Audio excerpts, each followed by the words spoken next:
Hello and welcome to leadershipmentor.com. I want to thank you for taking the time to learn how to be a better leader. And in our coaching session today, I want to talk to you about how do we react to mistakes. And when we're talking about mistakes, I'm referring to our team members. And so it's critical in the whole feedback and coaching process that our reaction and how we handle these things will determine really the outcome. And so we talk a lot about the importance of assuming that our team members want to be successful and do well, and that our job is really to guide them in this process overall. And so I want to talk to you just briefly today about how do we react to those mistakes. It's so important. And so most of the time when there's a mistake made, we get very frustrated. I think that's the initial reaction, because in our mind and in the ideal world, our team members will behave and perform the way that we always want them to. But we know that's not reality, obviously, in a leadership role. And so oftentimes we feel this way. We feel very frustrated. And so there's a lot of different things to wrap around this coaching session, but trying to keep it within 5, 6 minutes. It's important that our reaction is one that creates a positive outcome. I think that's probably one of the easiest ways to think of it. So let's take a look at reacting to these mistakes. First of all, our focus needs to be on coaching. And if you haven't watched any of our coaching sessions before, when we talk about coaching, the intent of coaching is simply to identify the behavior that we have observed and then quickly move on to turning that into a successful outcome or changing that behavior. So the focus of coaching is not on drilling down and just really pounding the team member on what they've done wrong. It's to identify it, certainly, but then to quickly move to how do we change this to a positive outcome. And so it's really the coaching is the process of focusing on success, not on their past failures. So a big question would be, is this the first time that this person has behaved this way or made this mistake? And so certainly how we approach it is going to be different if it is or if it isn't. So if this is the first time that this person has made this mistake, then certainly we're going to create a learning opportunity in this coaching process. And so we're going to identify this behavior. We're going to articulate why, and better yet, we're going to get the team member to really talk through why this behavior wasn't the right thing to do. What was the impact, whether it's on other team members or on customers? What was the impact of what I did? And then move, how could this change for a positive outcome? And so if it's a first time, that's how we would handle it. Now, if it's something that has reoccurred frequently, that's a different situation altogether.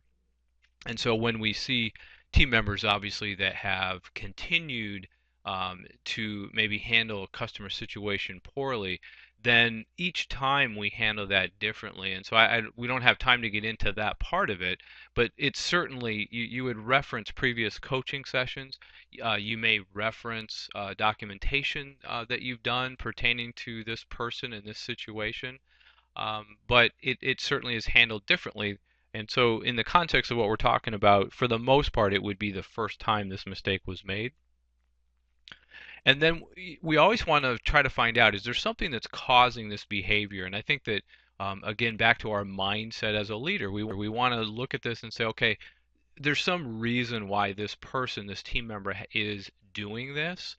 And so, my job in the coaching process is to identify that, what is causing this behavior. And the best way to do that, obviously, is to get the team member to simply share with you, what's behind this. Is it a personal situation at home?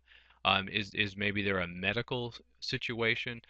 What's behind this? Why are you behaving this way? And it wouldn't be us telling them. Obviously, it'd be much better for the team member to come to us. So just some general thoughts on making mistakes and how we handle those. One, as we've talked about, we want to identify any obstacles that there may be. So if somebody is late on a regular basis and you sit down and you want to coach them on that, we would want to talk to them about, here's what I observed. You've come in the last 3 days and you've been, 5 minutes late each day. That's the behavior that I'm referring to. And then why is that? What's causing you all of a sudden to be 5 minutes late? And then it's time for us as leaders to sit back and shut up and allow the team member to share with you why they have been late. And a lot of new leaders don't want to know the whys. They just want to basically just say you can't be late anymore. If you are, here's what's going to happen. And that's really not coaching. That's a different leadership style altogether.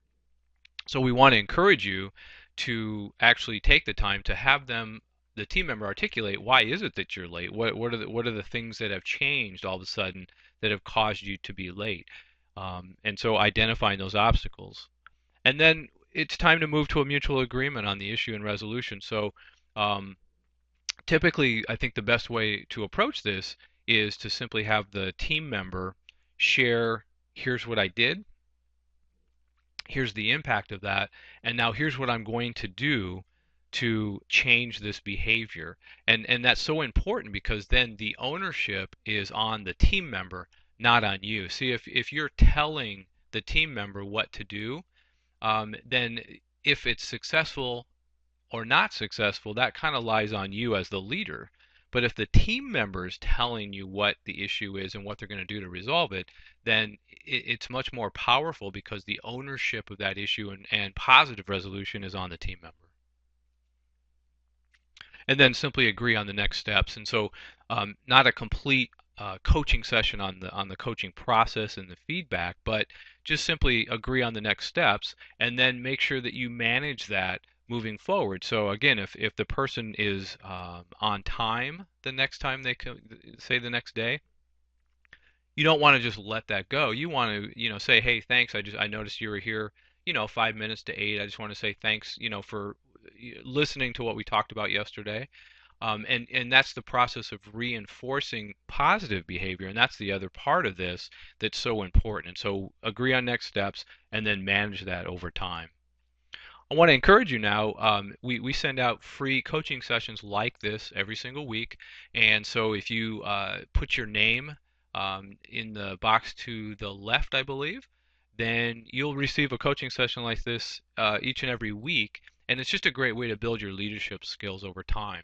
Also want to encourage you to go over to our main website at leadershipmentor.com, and you can actually look at our first 90-day success program. And this is a premium coaching program where we do a lot more focused, in-depth process over a 90-day period for those of you that are looking for maybe some skills and concepts to help you as a new leader, or even if you've been a leader for a while and you need to kind of retrace back. We take you through a great process the first 90 days. So I want to encourage you to do that. I hope you have a great week, and I hope you found this helpful. Thank you.